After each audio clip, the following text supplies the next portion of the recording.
Assalamualaikum warahmatullahi wabarakatuh. Perkenalkan, nama saya Fatimah Zahra dengan NIM 4522091156. Saya berasal dari kelas E Psikologi angkatan 2022. Kali ini saya akan menjelaskan tentang mata kuliah metodologi penelitian mengenai ilmu pengetahuan dan kebenaran ilmiah. Cekidot.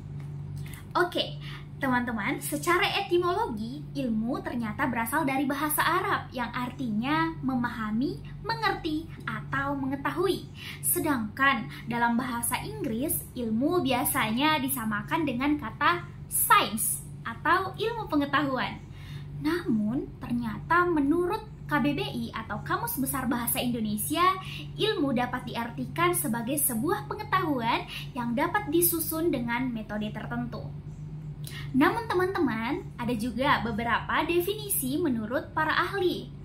Di antaranya, yang pertama, Muhammad Hatta. Kata beliau, ilmu adalah pengetahuan yang teratur tentang pekerjaan, hukum, sebab, akibat dalam suatu golongan masalah yang sama sifat kedudukannya yang dapat dilihat dari luar serta hubungannya yang dapat dilihat dari dalam.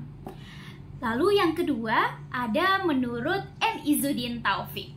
Kata beliau, ilmu adalah penelusuran data atau informasi melalui pengamatan, pengkajian, eksperimen dengan tujuan menetapkan hakikat landasan dasar atau asal-usulnya.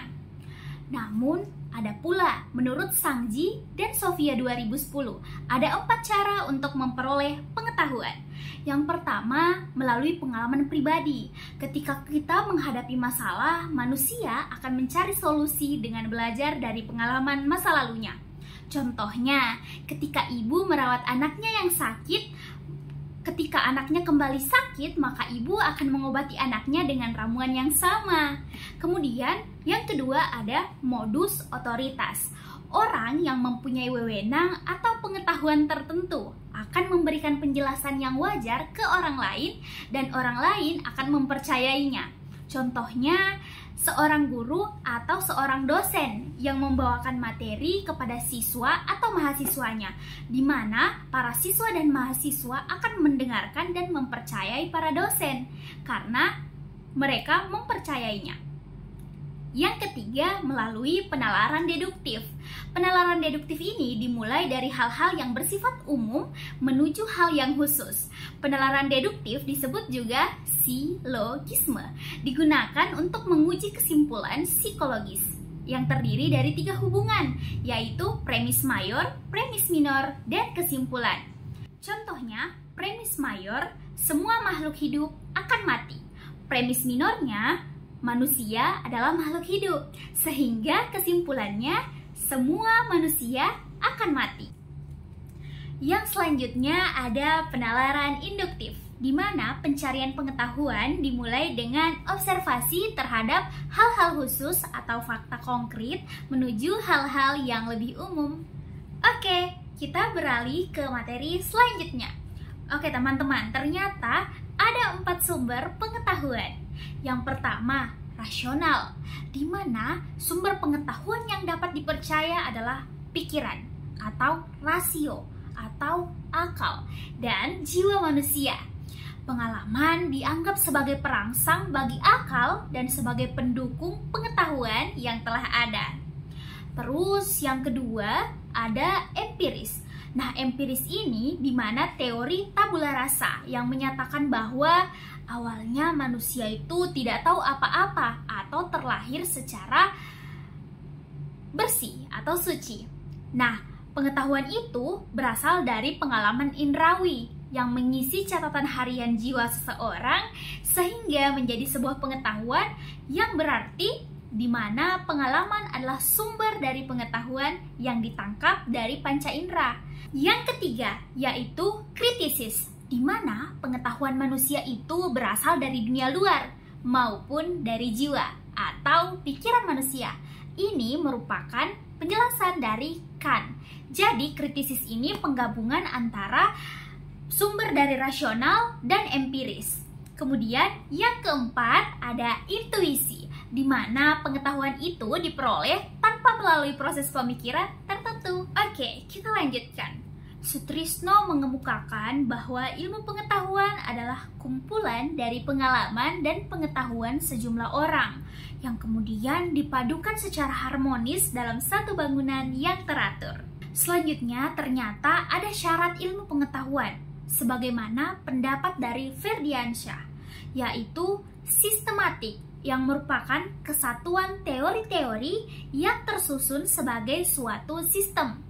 Yang kedua, objektif atau intersubjektif, yaitu teori tersebut terbuka untuk diteliti oleh orang lain sehingga hasil penelitiannya akan bersifat universal.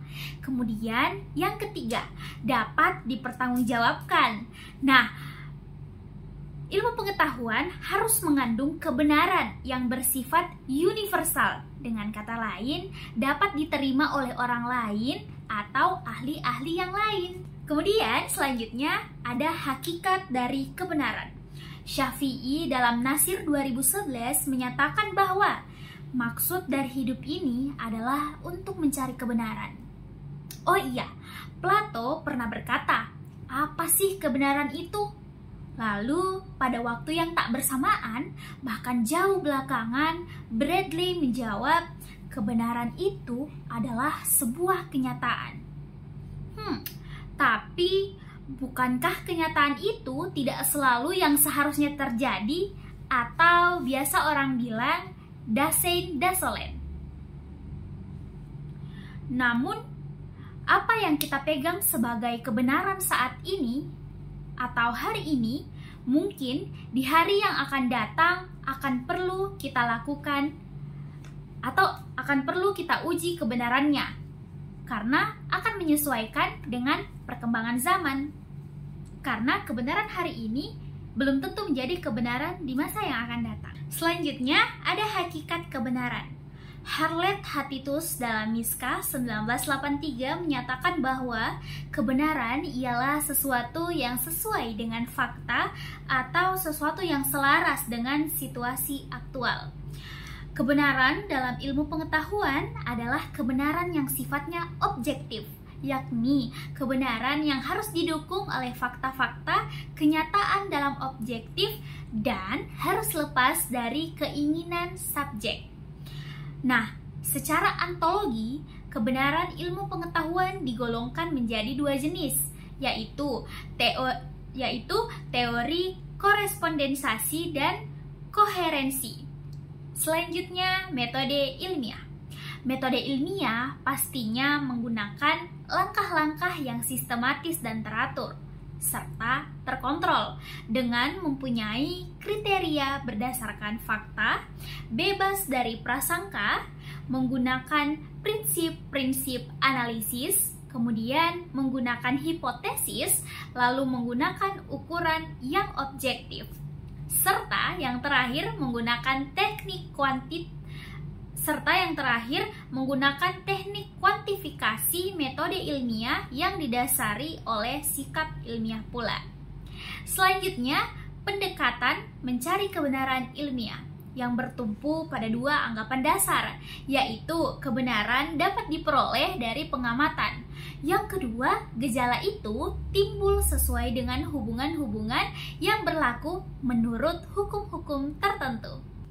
Ada beberapa pendekatan yang digunakan untuk memperoleh kebenaran, yaitu pendekatan empiris, pendekatan rasional, pendekatan intuitif, pendekatan religius, pendekatan otoritas, dan pendekatan ilmiah. Selanjutnya, jalan memperoleh kebenaran ilmiah. Ada beberapa langkah yang harus dilakukan dalam penelitian ilmiah, yaitu identifikasi dan rumusan masalah, studi pendahuluan, merumuskan hipotesis, identifikasi variabel, dan definisi operasional, menentukan rancangan atau desain pelatihan, kemudian menentukan dan mengembangkan instrumen penelitian, selanjutnya menentukan subjek penelitian, tentunya pelaksanaan penelitian. Lalu setelah itu kita melakukan analisis data serta merumuskan hasil penelitian dan pembahasan.